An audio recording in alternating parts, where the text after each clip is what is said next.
ہر چیز کا ایک مقصد ہوتا ہے۔ اللہ تبارک و تعالی نے اپنی مخلوق پیدا کی، مخلوق کے پیدا کرنے میں ایک مقصد، ساری مخلوق انسان کی خدمت پر مامور ہے، چاند سے لے کر سورج تک، سورج سے لے کر ستارے سیارے سب انسان اللہ کی عبادت کے لیے۔ یہ بات آپ اور ہم سب جانتے ہیں۔ اللہ فرماتا ہے وَمَا خَلَقْتُ الْجِنَّ وَالْإِنسَ إِلَّا لِيَعْبُدُونَ، کہ ہم نے نہیں پیدا کیا جن و انس کو مگر اپنی عبادت کے لیے، یعنی ہم نے انس اور جن کو، انسان اور جنات کو اپنی عبادت کے لیے پیدا کیا۔ تو جب انسان کی پیدائش کا مقصد عبادت ہے تو عبادت بے مقصد تو نہیں ہے، عبادت کا بھی کوئی مقصد ہوگا۔ عبادت کا مقصد کیا ہے؟ ہم نے روزے رکھے، تراویح پڑھی، نمازیں پڑھی، تسبیح تحلیل، اور ساری زندگی ہمیں عبادت کرنا ہے، اس لیے کہ ہم پیدا ہی عبادت کے لیے ہوئے ہیں۔ تو عبادت کا مقصد کیا ہے؟ اللہ تبارک و تعالیٰ نے عبادت کا حکم کیوں دیا؟ کیا یہ رسم ہے؟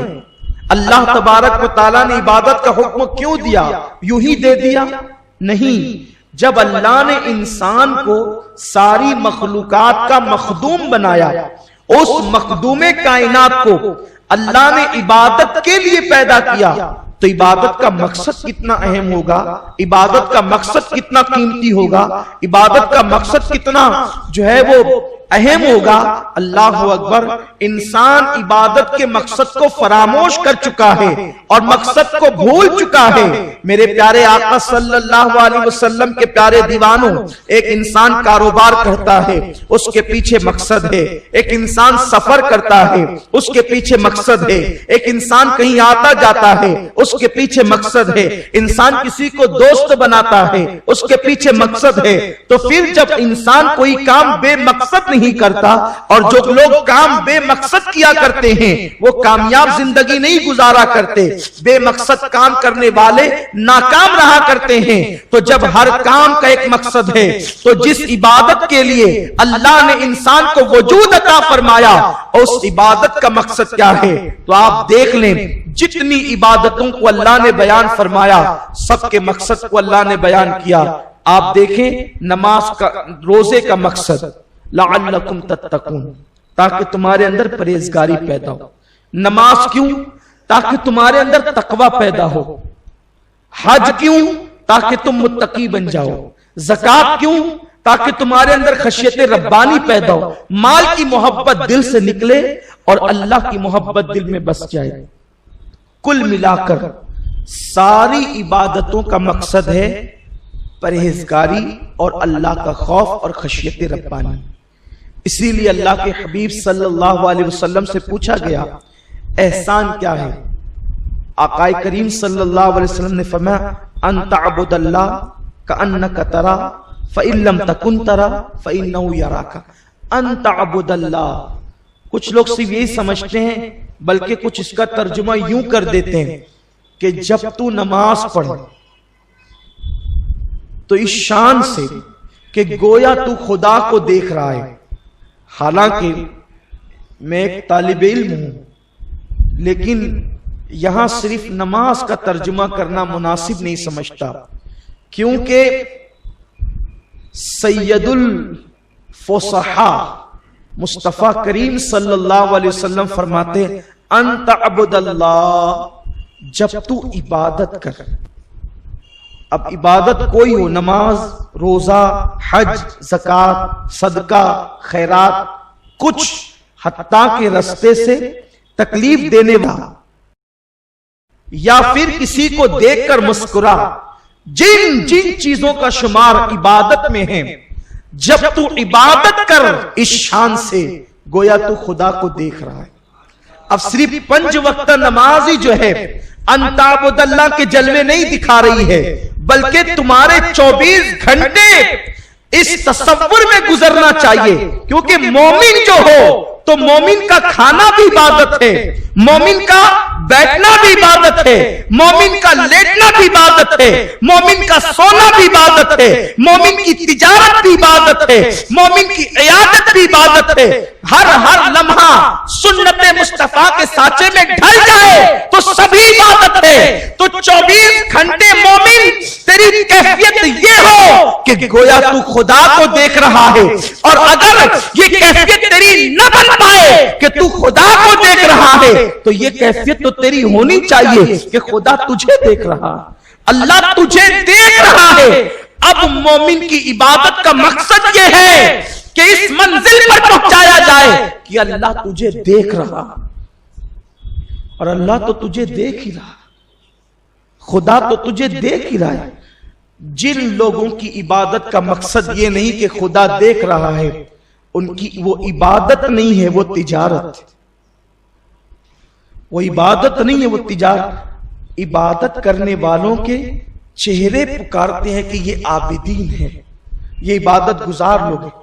حیرت ہے، وہ لوگ جو عبادت گزار تھے، واقعی عبادت گزار، جو اس تصور کے ساتھ کرتے تھے کہ اللہ مجھے دیکھ رہا، سارے گناہوں کی جڑ کٹ جاتی ہے اس ایک تصور سے کہ اللہ مجھے دیکھ رہا۔ جنہوں نے اس شان سے عبادت کی ہے، اللہ تبارک و تعالیٰ نے ان کے چہرے کو یوں بنا دیا، دیکھو تو خدا یاد آ جائے۔ اللہ کے نام لیوا یوں ہے جنہیں دیکھ کر خدا یاد آتا ہے۔ ہمارا تو حال ہی سارا معاملہ چوپٹ ہے۔ اقبال اسی کو پکارتے ہیں، کڑتے ہیں، فلسفہ رہ گیا تلقین غزالی نہ رہی، رہ گئی رسم اذاں روح بلالی نہ رہی۔ مقصد بھول گئے، مقصد فراموش کر گئے۔ کچھ لوگ کا حال تو یہ ہے کہ نمازیں 14 رکعت پڑھ جاتے ہیں، لیکن ان کو خیال تک نہیں ہوتا کہ میں کس کا نام لے رہا ہوں۔ زبان پہ اللہ کا نام آیا، دل میں خیال بھی نہ آیا اللہ کا۔ آپ غور تو کریں، یہ کوئی عبادت ہے؟ میرے پیارے آقا صلی اللہ علیہ وسلم کے پیارے دیوانوں، حضرت سید الطائفہ سیدنا جنید بغدادی رضی اللہ تعالیٰ عنہ کا دور ہے، اور یہ اپنے سلسلے قادریہ کے بہت جلیل القدر ولی ہیں، بڑے عظیم، جن کو سید الطائفہ کہا گیا ہے۔ بلکہ سرکار غوث العظم دستگیر ہمارے آقا جب ان کا نام لیتے تو ادب کے ساتھ آپ اپنی گردن کو خم کر دیا کرتے تھے۔ اتنے عظیم بزرگ سید الطائفہ سیدنا جنید بغدادی رضی اللہ تعالیٰ جس پر سلسلے قادریہ ناز کرتا ہے، ان کا دور ہے۔ ایک مؤذن تھا، اس کی آواز بڑی سریلی تھی، وہ مینار پہ چڑھ کے اذان پڑھ رہا تھا۔ جب مینار پہ چڑھ کے وہ اذان پڑھ رہا تھا، آواز پھیل رہی تھی، ایک مجذوب اللہ والا وہاں سے گزرا، اس دیوانے نے زمین پہ پیر مارا اور کہا یہ جسے پکار رہا ہے، یہ جسے پکار رہا ہے وہ خدا تو میرے قدموں کے نیچے ہے۔ بس یہ بات کہی دیوانے نے اور زمین پہ پیر مارا اور غصے سے آگے بڑھ گیا۔ بات حلق سے نکلی، خلق میں پہنچی، اس لیے کہ بات ہوتی ہے۔ جب بات کہی جاتی ہے تو وہ لوگوں کے درمیان تو عام ہوتی ہے۔ جب تک بات اپنے سینے میں ہے ہمارا اس پر مکمل کنٹرول ہے، جب وہ الفاظ کا روپ دھار کر کے باہر نکلتی ہے پھر انسان کا اس پہ کنٹرول نہیں ہوتا۔ اس لیے بڑے ہوشیار اور دانا لوگوں کی علامت مولا کائنات نے یہ بتائی ہے کہ جو بولتے ہیں تو پہلے سوچتے ہیں پھر بولتے ہیں، اور نادان لوگ وہ ہیں جو بول کر کے سوچتے ہیں۔ ان لوگوں میں بنو، سوچ کر بولو، ان لوگوں میں نہ بنو، بول کر سوچو۔ اور اپنی زبان کھولنے سے پہلے یہ تصور کرو کہ آپ کے یہ جملے تیر کی طرح ہیں، تیر کے لگے ہوئے زخم جو ہے وہ مرہم سے شفایاب ہو جاتے ہیں، لیکن الفاظ کے زخم کبھی شفایاب نہیں ہوتے بلکہ ہر لمحہ انسان کو بے چین کرتے ہیں۔ اور اللہ نے حکم دیا وَقُولُ قَوْلًا سَدِيدًا، جب تم گفتگو کرو اچھی گفتگو کرو۔ اگر کسی کو صدقہ نہیں دے سکتے تو کسی کی جھولی میں کچھ میٹھے بول ہی ڈال دیا کرو، اس لیے کہ میرے حضور کے پاس جان کے دشمن بھی آتے تو میرے مصطفیٰ کریم صلی اللہ علیہ وسلم ایسی بات کرتے کہ یوں لگتا کہ لبہائے اقدس سے الفاظ نہیں نکل رہے ہیں، جیسے جنت کے درخت سے پھولوں کی بوچھار ہو رہی ہے۔ وہ میرا آقا سید المرسلین صلی اللہ علیہ وسلم کا انداز تھا۔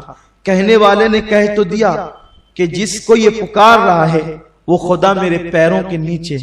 سننے والے بھی سنتے ہیں سمجھتے نہیں، آدھی ادھوری سن کر اڑا دیتے ہیں۔ ایسا ہی کچھ ہوا، اس لیے کہ کہنے والا سوچ کر کہے اور سننے والا سن کر سوچے۔ بہت اہم جواہر پارے پیش کر رہا ہوں سنجیدگی کے ساتھ۔ کہنے والے کے لیے یہ حکم ہے سوچ کر بولے، پہلے سوچے پھر بولے، اور سننے والے کے لیے پہلے سنے پھر سوچے۔ کہنے والا سوچے بغیر بولنے لگا اور سننے والا بغیر سنے سوچنے لگا۔ ابھی بات پوری بھی نہیں سنتا کہ خود ہی سوچنے میں پڑ جاتا ہے اس کا معنی کیا ہے، پوری سن تو صحیح۔ ہندوستان کا ایک لیڈر جو جہنم رسید ہو گیا، وہ اپنے جلسوں میں قرآن شریف کی آیت پڑھ کر کے ہنستا اور ہنساتا تھا کہ دیکھو قرآن کہتا ہے یا ایھا الذین آمنوا لا تقربوا الصلاۃ، اے ایمان والو نماز کے قریب نہ جاؤ۔ یہ مسلمان بیوقوف نماز کے لیے دوڑ پڑتے ہیں، جہنم رسید ہو گیا، جلا دیا گیا، لیکن اس پاگل کو یہ نہیں پتا کہ وہ قرآن کی پوری آیت نہیں پڑھتا۔ یہ حال ہوتا ہے لوگوں کا۔ سوچو، سننے کے بعد سوچو، آدھی ادھوری بات سننے کے بعد نہ سوچا کرو، کیونکہ کبھی ایسا ہوتا ہے کہ کسی کی گفتگو میں اسی کے اعتراض کا جواب موجود ہوتا ہے، اس کی اپنی غلطیوں کا ازالہ موجود ہوتا ہے۔ بہرحال لوگوں نے سنا، اڑا دی، پورے بغداد میں ہنگامہ۔ ایک دیوانے نے کہا اذان سن کر یہ جس کو پکار رہا ہے وہ خدا تو میرے پیر کے نیچے ہے۔ ہاہاکار مچ گیا، بائیکاٹ بائیکاٹ بائیکاٹ۔ علماء سے فضلاء سے استفتاء کیا گیا کیا حکم ہے؟ لوگوں نے کہا اس نے کلمہ کفریہ بکائے سو یہ مرتد ہو گیا، اس لیے اس کی سزا یہ ہے اسے قتل کر دیا جائے، ڈھونڈو اس کو، پکڑو اس کو۔ ظاہر سی بات ہے اسلامی حکومت تھی، مفتیان کرام کا فتویٰ تھا اور غریب کو پکڑ لیا گیا تھا، لیکن ان علماء میں ایک ایسا عالم بھی تھا کہ جس کی نظر کتاب کے ساتھ دل پر بھی تھی۔ یہ بہت خاص بات ہے، کتابوں پر نظر تو سب کی ہوتی ہے، علماء ربانیین وہ ہے جو کتاب کے حروف کے ساتھ دل کے تاروں پر بھی نظر رکھتے ہیں، اور انہی کو علماء ربانیین ہونے کا شرف حاصل۔ سیدنا امام اعظم ابو حنیفہ نے اپنے بیٹے سے کہا میرے بیٹے ایک نصیحت ہے تیرے لیے، کبھی کسی سے مناظرہ مت کرنا۔ بیٹا بیٹا ہوتا ہے، جو کوئی نہیں کہہ پاتا وہ بیٹا کہہ دیتا ہے۔ بیٹے نے کہا ابا کالی داڑھی سے سفید داڑھی ہو گئی مناظرے کرتے کرتے، اور آپ مجھ سے کہتے ہیں مناظرہ نہیں کرنا۔ فرمایا بیٹے ہم مناظرہ کرتے ہیں گرتوں کو سنبھالنے کے لیے، تم مناظرہ کرتے ہو نیچا دکھانے کے لیے۔ مقصد نیچا دکھانا نہیں، مقصد مناظرے سے لوگوں کو سنبھال لینا۔ جب لوگوں کو سنبھالنے کے لیے مناظرے کیے جاتے تھے تو معتزلی سنی ہوا کرتے تھے، مامونی خلق قرآن کے فتنے سے توبہ کیا کرتے تھے، اور جب سے مناظروں کا مقصد علمی عبقریت دکھانا ہو گئی اللہ ماشاءاللہ، تب سے مناظروں کا مقصد ہی فوت ہو گیا۔ اللہ ہمارے حال پر ہم سب کے حال پر رحم فرمائے۔ تو کتاب کے حروف پر نظر کے ساتھ دل پر نظر ضروری، اور یہ منصب کب ملتا ہے؟ یہ مولانا روم سے پوچھو. مولوی ہرگز نہ شد مولائے روم تا غلام شمس تبریزی نہ شد. مولوی اس وقت تک مولائے روم نہیں بنتا جب تک کوئی شمس تبریز کی طرح اسے آقا نہ مل جائے. جب تک شمس تبریز کی غلامی نہ ہو، کوئی وقت کا شمس تبریز ہاتھ نہ آئے، اس وقت تک مولوی مولائیت کے درجے پہ نہیں پہنچتا. تو وہ بیچارے جن لوگوں نے قتل کے فتوے دیے تھے عجلت میں، شاید ان کے نزدیک ان لوگوں کو کوئی جنید بغدادی کی طرح، جیسے جنید بغدادی کو زندہ دل پیر ملا تھا، اسی طرح شاید ان لوگوں کو ایسا کوئی شیخ نہ مل سکا ہوگا. انہوں نے عجلت کی. چونکہ حضرت جنید بغدادی بھی بہت بڑے علم والے تھے، تو لوگوں نے کہا سید الطائفہ سے تو پوچھو کہ اس کے بارے میں حکم کیا ہے. سید الطائفہ جنید بغدادی کے پاس مسئلہ آیا. آپ نے فرمایا مجھے وہاں لے چلو جہاں اس دیوانے نے پیر مارا تھا. دیکھیے یوں نہیں کہ سوال آیا لکھ دیا. فرمایا سوال رکھو، پہلے یہ بتاؤ کہ اس نے کہاں پیر مارا تھا، اس کے پیر مارنے کا مقام کہاں تھا. لے گئے لوگ.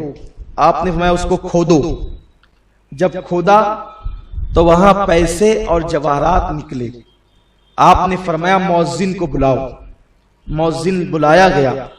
فرمایا اللہ کی عزت کی قسم دے کر تجھ سے پوچھتا ہوں، جب تو اذان دے رہا تھا تو تیری نیت کیا تھی، تیرا مقصد کیا تھا، کس مقصد سے تو اذان پڑھ رہا تھا؟ جب مؤذن کو اللہ کی قسم دی گئی تو اتنا تو اس میں ضمیر زندہ تھا کہ اس نے حق کو اگل دیا اور کہا کہ میری آواز بڑی سریلی ہے. مینار پہ چڑھ کر اذان دینے کا مقصد یہ تھا کہ جب میری اذان بغداد کے تاجدار اور مالدار سنیں گے تو میری جھولی کو جواہرات سے بھر دیں گے. مقصد یہ تھا کہ میری جھولی جواہرات سے بھر دی جائے گی. جنید بغدادی نے اللہ اکبر کی صدا بلند کی. فرمایا کون کہتا ہے وہ دیوانہ مرتد ہے، وہ دیوانہ پکا توحید کا پابند ہے. اس نے جو بات کہی ہے غلط نہیں کہی ہے. یہ اذان میں اللہ کو نہیں، یہ اذان میں جواہرات کو پکار رہا تھا، اور جس جواہرات کو یہ پکار رہا تھا وہ تو یقیناً اس دیوانے کے قدموں میں تھے. اس نے غلط کیا کہا ہے، اس نے سچ کہا ہے. اور ظاہر بینو تمہارے الفاظ ظاہر تک ٹک گئے اور وہ مقصد تک پہنچ گیا. مقصد فوت ہو رہا ہے، مقصد کی طرف آؤ. جب مقصد سے نظر ہٹے گی تو ناکامی ہی ناکامی ہوگی. اس لیے اللہ تبارک و تعالی نے عبادت کا بھی مقصد متعین کیا ہے کہ ہر مومن کا دل خشیت ربانی کا گنجینہ بن جائے. جب ہمارے دل اللہ کی خشیت کا کہ وہ دیکھ رہا، یہ اتنا وسیع تر عنوان ہے. وہ دیکھ صحابہ کے دل میں اللہ کے حبیب صلی اللہ علیہ وسلم نے اللہ کا ایسا خوف اور خشیت پیدا فرمائی تھی. ان کے اعمال بہت زیادہ نہیں تھے. صحابہ کرام کے اعمال بہت زیادہ نہیں تھے. آپ دیکھیں وہ سوتے بھی تھے اور وہ راتوں کو قیام بھی کرتے تھے. آپ بعد کا جو دور دیکھیں گے نا تو عبادتیں زیادہ ملے گی آپ کو. جیسے خود دیکھیں آپ سرکار غوث پاک عشاء کے وضو سے 40 سال تک فجر کی نماز پڑھتے ہیں. بظاہر یہ عمل آپ کو کسی صحابی کی زندگی میں نہیں ملے گا. آپ دیکھ لیں. میرے کہنے کا مقصد یہ نہیں ہے کہ غوث پاک کا مرتبہ صحابی سے بڑھ گیا، قطعاً نہیں، قطعاً نہیں، قطعاً نہیں، یقیناً نہیں. کوئی بھی غیر صحابی سے بڑھنا تو دور کی بات، صحابی کے برابر نہیں ہو سکتا. ایک مرتبہ خود حضور غوث الاعظم دستگیر سے کسی نے کہا کہ امیر معاویہ رضی اللہ تعالیٰ عنہ نے خلافت راشدہ کو ختم کر کے ملوکیت کی بنیاد رکھی، اور ان کی زندگی میں کچھ ایسی اتنی کرامتیں نظر نہیں آتی، لیکن آپ کی زندگی میں کرامت بارش کی طرح برستی نظر آتی ہے، تو کیا آپ کا مرتبہ امیر معاویہ سے بڑا ہے؟ سرکار غوث الاعظم دستگیر فرماتے ہیں امیر معاویہ جس گھوڑے پر بیٹھ کر، یہ کون کہہ رہا ہے؟ علی کا وہ بیٹا کہہ رہا ہے جس کا علی کا بیٹا ہونے میں شک ہی نہیں، جس کے شجرے پر اہل شجرہ کبھی شک بھی نہیں کر سکتے، جن کے شجرے مشکوک ہیں، جن کی پیدائش متا کے ذریعے ہوئی ہے، ان کی تو کوئی بات ہی نہیں کرتا، ان کی تو کوئی بات ہی نہیں کرتا۔ وہ اہل بیت کا دشمن ہوگا جو حلالی نہ ہوگا، اور وہ صحابہ کا دشمن ہوگا جو متا کی پیداوار ہوگا۔